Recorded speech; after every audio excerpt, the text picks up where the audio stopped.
penultimate speaker before Heidi. I'm going to try to go fast, but I'm going to try to bring a lot of the things talked about, especially remember the natural history study this morning, definitely more highlighting these outcome measures, and then try to bring it together with what we actually need from the excitement we heard about about trials actually happening. And what I really want to do is, for so many of the things we talked about today, it's about these creatine transport deficiency and GAMT and AGAT. It's about these specific conditions and what we know about them, and certainly what we know about the genes. But for the outcome measures part, even though we now are working heavily with the community to figure out what's most important, there's a lot of work that can be done and needs to be done across the broader community, because the FDA is going to be totally overwhelmed if we don't, but also because it will go faster if we work together. And that's why I'm focusing on here conditions that affect neurodevelopment. These conditions, I think we've learned a lot today from animal models and certainly from the humans of how much there is a focus on neurodevelopment. They're seen as metabolic disorders and not necessarily neurodevelopmental disorders. And I think bringing them under the umbrella of neurodevelopmental disorders can be really helpful for the piece, at least, about the outcomes. So the truth is that this talk I'm giving at 3 other parent groups this month, and it's almost all the same except for all the CTD parts. But I do want to emphasize that, and I'm going to actually show some data from other conditions to show you how similar they are. But I'm using FDA language because that's what we need to here, talking about the concepts of interest, the clinical outcome assessments, endpoints. I'm going to talk about those in a minute. I talk about genetic disorder conditions associated with neurodevelopmental disorders as this concept. And then going from clinical meaning, we talked about what are clinically meaningful outcomes, but then we need to get to what's clinically meaningful change, because that's what we really care about in terms of trial success, and a little bit of details. So these are FDA slides, so this is the lingo that we need to get familiar with. If we're doing EMA or Canadian, fine, but I think we want to get stuff by the FDA too. So clinical outcome assessment is the measure that, and they always talk about how patients feel, functions, or survives. Hopefully we're not talking about survival, we're talking about feels or functions. We do have the problem with kids who, as we heard about this morning, who are not able to report how they feel or function very well on their own. So we're relying on caregivers for a lot of this, which is a huge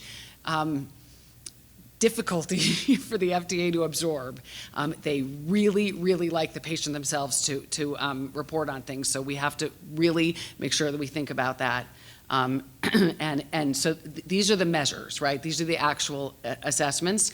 And then we have to have scores for them, because they don't want you to say just better, a little better. They need numbers, and they need it to be in stats.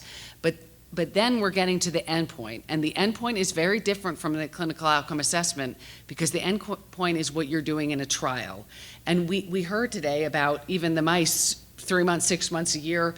How long this is incredibly important, what the trial is, and then what we think the change is going to be. That all goes into the endpoint. So it's very different from just saying a little better on the Vineland or whatever. It's the very specific score within that time frame, within the context of that trial.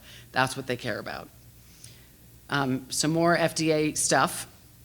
So they call it fit for purpose, because that's what they're saying, is even within the trials we talked about in this meeting, one focused on seizures, one focused, that would be a nasal spray, which you may take lifelong, versus a gene therapy, so it's one time point. There's very different, right, like fit for purpose. What is the purpose, how long it would be, all that. So we need to think about that. So this is a schema which I think is really, really helpful, and we can think about where these conditions are in terms of kind of the time. These are not like you do one, then the next, and the next. You have to keep thinking iteratively about them, but certainly understanding the disease is, we're further along now with CTD thanks to the natural history studies and the other data being collected in different places, but we're still kind of in the infancy about that. And I would say with GAMT, just some registry data is really what we have for that. We need more of the natural history. We need to understand the subpopulations, and getting lots of experts. The ACD jumped ahead and did this with the PCORI grant of understanding the conceptualizing the concepts of interest, and that is what the core outcome measures, the core outcome set is. It's the concepts that are important, right? But then we need to define them in the use of any trial that we put them in, and then get to these clinical outcome assessments. So, so there's performance-based measures, and that would be the IQ test, things that the kid actually does themselves. There's observer rating measures where we're observing the child. There's clinician rating assessments. The first one was PRO, patient reported. So we have to just cross off the patient reported for the most part for these. So then you select the measure, put it in the trial, and then it talks about either you have the measures or you have to adapt them, or sometimes you have to develop them on your own. So that's just a very short way of going through the process. I don't need to go over this. We've definitely gone over this a lot, but I think the most important thing are the results here, and that and that at least these 5 are what we would consider in the domain of neurodevelopmental outcomes. There are certainly things that are being considered in many other conditions and actively right now for trials, which is good, right? Because it means that we don't have to start from scratch, and that measures exist. So here I'm pointing to the patient-focused drug development context and the meetings that are occurring for, I think it's like 50 different conditions. There's a lot of conditions, and a whole bunch of them have neurodevelopment as a main focus. And so it was really neat to recently learn that when they have these meetings, they actually ask the patient communities who come to the meeting the exact same questions, which means that this is all public on websites, and this is what was talked about before, of the data that is now available. So I've got this is the creatine transport deficiency and all those conditions on the right, and this is Phelan-McDermid syndrome, another condition that I study, on the left. And I just want to point out how incredibly similar the results are. And these were just the first 2 I looked at, but then I looked at, there's Angelman's, there's Rett syndrome, there's a whole host where there's a lot of similarity in even just what the top 3 are, right? So that, I think, is good news. I know we all want to be unique, but I think it's really good when we're seeing this kind of overlap of different conditions. So then how do we maximize these outcomes? And these are the issues that we really have to grapple with. So we know what the outcomes are that we're looking for, but what are the problems with doing this? And they're all sort of one worse than the other. But I would say the heterogeneity is huge, and I think we don't know the extent of it in these conditions for sure, as we think there probably are going to be cohort effects in terms of who was diagnosed even 10, 15 years ago versus today, in terms of getting the genetic testing much sooner and potentially in less severe phenotypes. We don't know until we study it, but that's what we're seeing in a lot of conditions. And then just what we're seeing over different ages, what we saw between the American and the French study of different results based on potentially age or just heterogeneity of the condition. And that's just going to make things a little difficult. The developmental aspect of things is incredibly difficult from the FDA and an outcome measure context, and that's because most things that the FDA is used to are things like tumors and getting them to be smaller, or depression and getting those symptoms gone. But our outcomes when they're developmental is actually improving and getting faster, and that's a different way of measuring things and a lot more difficult, especially when you add in the heterogeneity. So it's just something to keep in mind, is that what we're looking for is growth, and that is very different from the sort of normal or traditional FDA model. Then the rare part, I think, believe it or not, maybe the least of the concerns here, but it is clearly a concern. So this is the process that the FDA suggests going through, and it's exactly what, thank goodness, the ACD was really smart enough in getting going early on in the process in terms of stakeholders engaging with patients and subject matter experts, exactly what happened in the core outcome measures, but now we need to do in the next stage.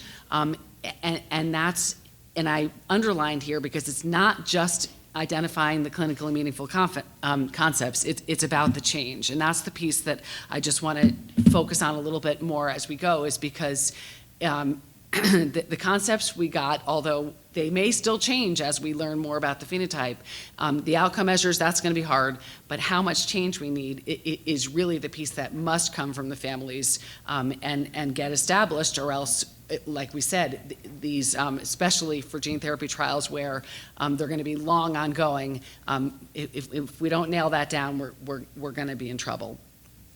So these are all the things we did with the core outcome set that we now need to do in terms of figuring out what the meaningful change would be, or at least the minimal meaningful change. So this is just, again, I'm showing you this because this is happening for other conditions too, in parallel right now, as they're moving towards the same kind of trials that we're talking about. Again, I showed you what our, well, this is a different question from the PFTD meeting. This is short of a complete cure, what specific things would you look for in an ideal treatment? And again, the top few look probably similar to what might be said here. But in the natural history study for Phelan-McDermid syndrome, we found that 75% of people with Phelan-McDermid syndrome could not actually take a developmentally appropriate IQ test. And then you can see here what was presented this morning, and I'm showing again here with the natural history study that we just finished, is that most patients, the line in the middle there at 5 is where the Mullen ends in terms of standard scores. So everybody to the right of that who had to take the Mullen, which was almost everybody, they were called out of age range. They weren't able to get standard scores in the test, so we have to use alternative scores. I'm going to talk a little bit more about alternative scores in a minute, but I just want to show you what we've got. Our toolkit is not great at the moment in terms of having the variability that we need to see. These are some of the common IQ tests. You don't need to know too many details, but all the ones that start with W are by the same company. And you can see here, it was decided that when they were made, even though they were made to diagnose intellectual disability, they don't go below 40. They don't have standard scores below 40. The DOS does a little bit, and you can manipulate some of these tests to make it go. So that's where we are, is that when we're talking about the floor, that is the floor, and we don't have scores below that for our tests. And so here's where I want to point out something really critical in terms of some of the changes that we decided to make in the natural history study and where we are with our measurements in general, is that what we were trying to do in the beginning with the natural history is characterize, which means like diagnose, like figuring out who has what in the condition. That's what you want to do when you start something. But then quickly, when we realized how much we were getting close to trials or close, we're in a race here, we realized that we need to switch and think about measures that are really focused on monitoring change. And unfortunately, when we're looking at neurodevelopment and when we're looking at the psychometrics of tests and how you make tests and what you do, it's oftentimes not the same tests. Or if it is the same tests, it's different metrics. And that's why we're still actually just learning about metrics that are used for monitoring, because we really didn't have much to monitor. Although schools were doing this and therapists were doing this informally, we didn't need the very rigorous psychometrics until recently. So this is all the fancy names for the different kinds of metrics that are used, and I'm not going to go into it too much now, except to say that they exist for some of our measures, as was talked about. They actually can be made for some others, and that I think now some of our publishing companies are realizing that they need to work on measures that have these properties that are what we call IRT or RASH. They're the ability scores that are interval, that don't have the floor effects, and that they're purposes for monitoring change. So then we need to take the lessons we learned from the natural history study and help us realize what time frames we need to look at change, what really the change may be. And again, this is just from Phil McDermott showing that, again, the same thing happened, that just like we had in our natural history study, most kids couldn't even take certain tests. And then when they do, there's a lot of variability. So we need to look at how much noise we might see over time anyway. And then when there is meaningful change, it's low. So we can't be doing a 16-week or even a 40-week trial. We need a year, if not more, to really be looking for change. And I think the parents out here would endorse that very well. No matter what chemical, kind of change might be happening, we need time to be having the therapy, to be learning the skills. So we need to be thinking about that time frame. And then there's within-person change that we need to think about. And Judy talked about this morning that what age you are might need how much change we might expect at different time frames. I think I'm gonna, and so the last thing I wanna say is that these methods for the metrics and the methods for how to do all this are literally just being developed and are being used in different trials right now. SMA was talked about this morning as a model for gene therapy. SMA is also the model for what we can do to figure out how to get to this meaningful change. And the FDA really likes this approach that they call the anchor-based estimates, in that we go to the parents and caregivers and we ask questions about, in this time frame, with this therapy, on these measures, what would be meaningful? What would be meaningful in daily living skills? What would be meaningful in communication? What would be meaningful in cognition? And then we use the measures that we have, including what we call this clinical global impression, that we can, as clinicians, rate, and we can also ask parents to rate, and we can get actual numbers, scores on tests that are anchors for what is seen as clinically meaningful.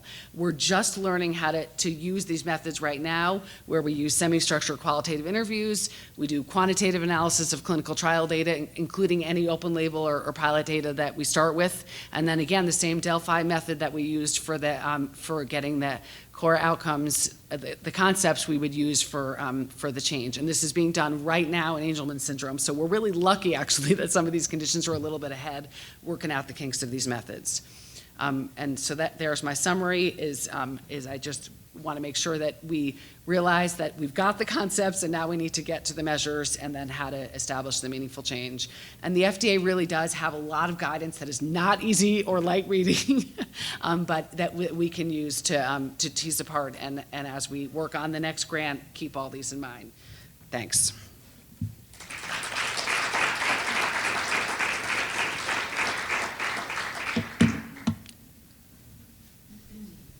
Are there questions for Dr. Thurm?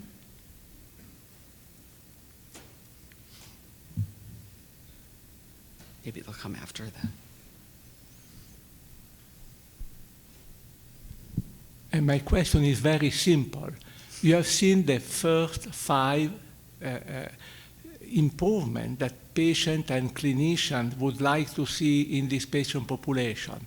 Have you already lined up all the tests that need to be done? Luckily, we did measure all of them in the natural history study, and some of them are also being measured in the study from France. I think we need to put our heads together, but some of them are pretty obvious because there aren't really too many choices.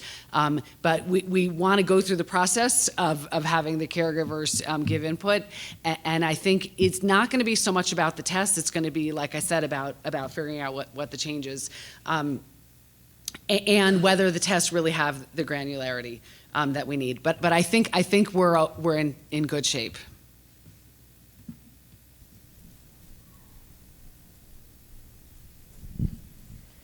So I'm a parent of a 16-year-old son with GAMT deficiency. He was treated at 13 months old.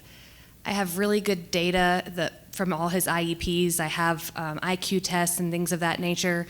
He's doing really, really well. What can we do to help you? What data do you need? How do we get it to you?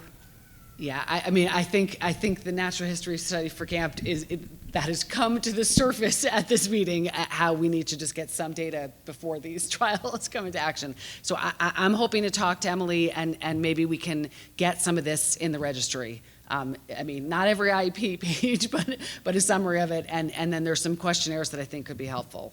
I think we can do that.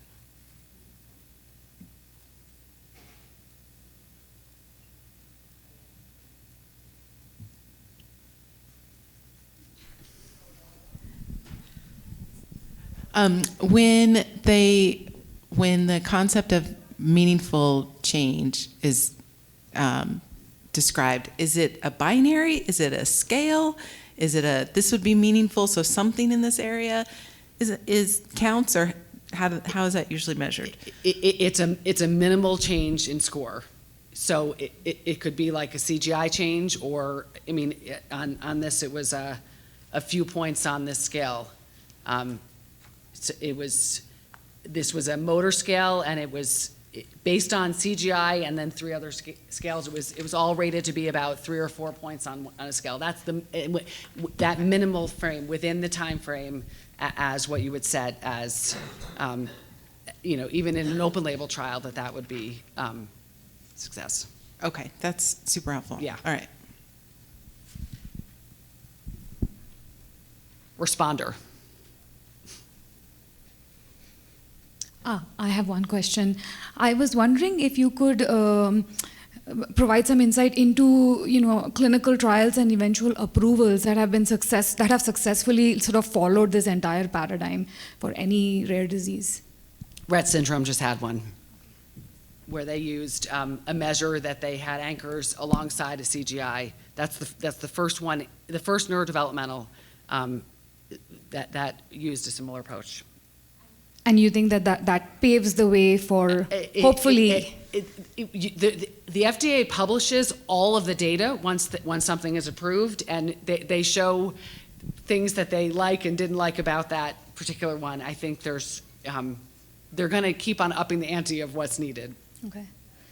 When clinical trial protocols are reviewed, is this taken into, because clinical trial protocols are submitted by the sponsor, do they get pushback from the regulatory bodies for what's being discussed as an outcome and whether that matches? Okay. All the time. Okay, so there is one check in place. All the time, and even if the study gets approved and they do the study, that doesn't necessarily mean they'll use it as to get indication. That's the problem. Yeah.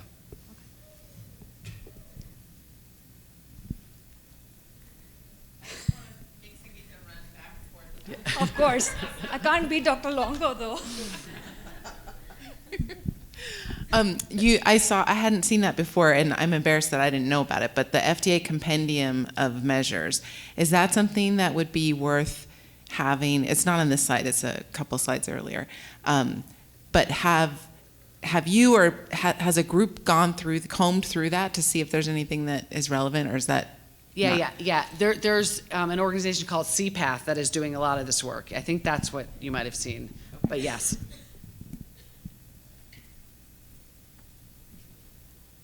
Any additional questions? I guess not. Okay. Thank you so much, Dr. Thurm. That was wonderful.